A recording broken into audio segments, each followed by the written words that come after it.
is ready to show all you guys his chest. But before we get to there, the two best words in sports is Game 7. And the Panthers and the Oilers line it up. Panthers, Oilers ready for Game 7. You know the Stanley Cup is being guarded with the white gloves. Florida's looking for their first Stanley Cup ever, and Conor McDavid is ready to roll. Evan Rodriguez here, he's going to get a shot on goal. It doesn't go, but Carter Verhaeghe gets it in. Now, I don't know about this, Austin, but can you get a nutmeg in hockey? Because the puck is going to go in between the leg of the goalkeeper, and it's 1-0 for the Panthers. They needed to get off to a great start. Now, here we're going to see Cody Ceci. He's going to push the puck up the ice to Matthias Janmark, and it's a score. So we're going to end the first period 1-1. But this is exactly where you want to be in a Game 7. Now we're going to see Fogel. He's going to be out front. He's going to try to get the puck in. Bobrovsky with a great save. It's also kicked out. Now, as we move it down the ice, Dmitry Kulikov, he's going to fall down, get it out, and it's a shot on goal and a score. Here, let's watch the replay. We all knew Bobrovsky needed a big game, needed a big night. Here you're going to see the stop and the clear. And as we get the clear, we're going to watch it as it moves down the ice. Easy shot, bucket. Can you get buckets? I don't know, Austin. I don't think that you have buckets in hockey. All right, now, guys, we're getting the Stanley Cup prep. Everybody in Florida is ready. Here's going to be an opportunity for the Edmonton Oilers to get a score. They're going to get shots on goal, but Bobrovsky is stepping up. As he gets this cleared, Conor McDavid, who ends up winning the Conn Smythe Award, is trying to get a shot on goal. Nothing. We have a big scrum. Everybody falls down. It's covered by the goalie. Bobrovsky is having the sort of night that puts you in position to get a big win. We all knew somebody needed to step up, and the goalkeeper was ready for the challenge. 10 seconds left. 2-1 Panthers. A dream 30 years in the making. Is it real? The Florida Panthers have won the Stanley Cup. Lord Stanley is coming home.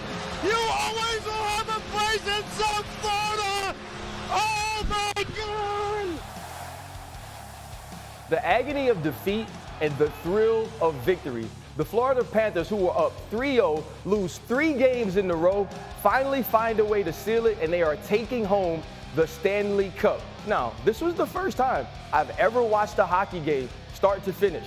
And what I do know is PK Subban saw me yesterday in my beautiful pink suit, and he decided that he was going to wear one last night as he called this game and had a great time. Here is Matthew Tkachuk on what happened in Game 7. It's not a dream anymore. It's not a dream, it's reality. I can't believe it. I can't believe it. Something really special here with what we have. There's a whole bunch of things you don't know until you get there. You don't win a Stanley Cup. I didn't win the Stanley Cup tonight. I got to share it. You replace me tomorrow, that's a good hockey team. But that's what I learned. You don't win a Stanley Cup. You share it.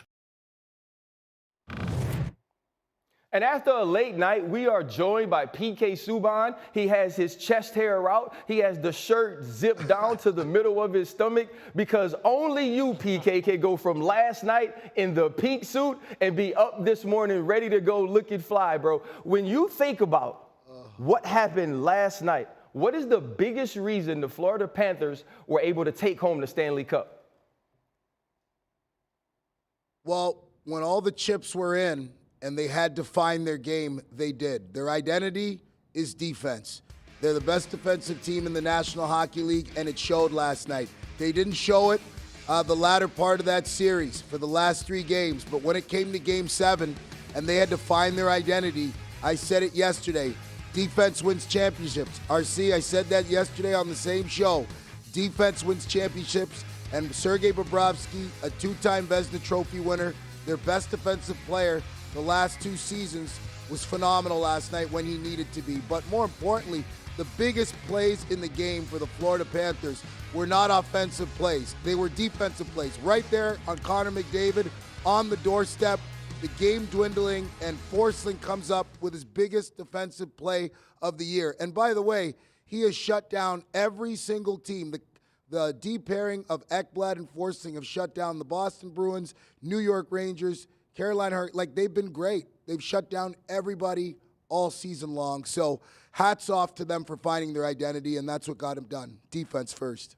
Florida loses in the Stanley Cup Finals last year, and now they allow Edmonton to push them all the way to Game 7 after being up 3-0. How would you describe the nature of this championship team? Resilient. To a man, they've been challenged mentally, emotionally, physically over this playoff run, and it's difficult. It's difficult to be at the height of your game for 2 months. That's why the Stanley Cup is so hard to win. It's going to challenge you, tax you physically and emotionally, and I think we saw the emotional part boil over. That latter part of the series, they couldn't find their game because it takes a tremendous emotional sacrifice to play the brand of hockey that they play, and that's ground and pound in your face to do all the dirty things that get it done. And when they needed to do it for one game, they found their game, and I thought they deserved it. They stuck to the plan, and they got it done yesterday, but they deserve this win. There's no doubt about it. They were the better team, and defense got it done. PK, yesterday when I asked you about Conor McDavid, you spoke about him as having opportunity to be immortal. You mentioned the name Michael Jordan. Yeah. He had that great stretch in Game 4 and Game 5 where Emily Kaplan says he went God mode. But in Game 6 and 7, he was held scoreless. Did you think he deserved to win the MVP of the playoffs? Definitely deserved to win it. I think anybody that says that he didn't deserve to win the Conn Smythe, hasn't been watching the same game I've been watching and the same player all playoff long. He's definitely been the best player in these playoffs, but I'm a firm believer that the Conn Smythe should go to the championship team and a player on the championship team. But that's how good Conor McDavid has been. I mean, this has not happened a whole lot of times in the National Hockey League, but this is the postseason that Conor McDavid has had. He's been that great, and he has been. He's led the playoffs in scoring, and it's a big gap. It's not a small gap, but no matter what, as great as the Conn Smythe Trophy is, I'm sure Conor McDavid would be trading that in for a Stanley Cup today. He also had his Jerry West moment, since we're going to get to the Lakers and basketball here, where he wins the MVP in a loss. But to reach immortality, you have to take home the Stanley Cup. How do you think this playoff run for Conor McDavid will be remembered? Well, you got to put it in perspective. Immortality for him was coming at the back end of being down 3-0, a 3-0 deficit in the Stanley Cup final. To come back and win that series in the Stanley Cup final would have been a feat that Wayne Gretzky hadn't done and Mario Lemieux hadn't done. Could argue that maybe they didn't need 7 games to win in the Stanley Cup final, but he had an opportunity to do something that a lot of the greats hadn't done, and he didn't get it done. But you know what? When you look at his resume, he's still going to have an opportunity to be at the top of that list, I think, when his career is all said and done.